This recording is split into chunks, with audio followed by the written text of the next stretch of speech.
and to all of you down there on Earth and around Earth. We love you from the moon.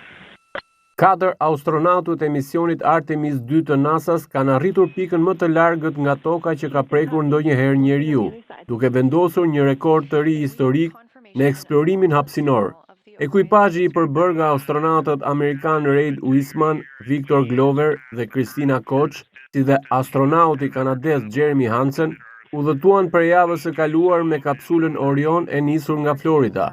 Sipas Reuters, ata pritet të arrijnë një distancë maksimale prej rreth 252.760 miljesh nga toka, duke tejkaluar rekordin 56 vjeçar të vendosur nga misioni Apollo 13 me afro 6.600 kilometra më shumë.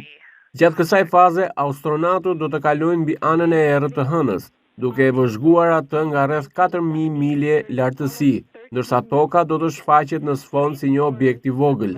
Ky moment përbën kulmin e misionit gati 10 ditor Artemis 2, i cili është fluturimi i parë testues me ekuipazh në kuadër të programit Artemis. Ky program synon rikthimin e astronautëve në sipërfaqen e hënës deri në vitin 2028 dhe ndërtimin e një baze amerikane atje, si hap drejt misioneve të ardhshme në Mars.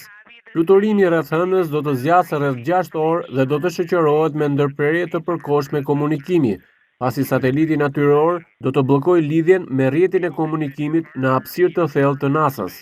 Gjatë kësaj kohe, astronautët do të realizojnë fotografi të detajuara të hënës përmes dritareve të Orionit, duke kapur pamje të rralla shkencore, përfshirë momentin kur toka shfaqet dhe zhduket mbi horizontin hënor.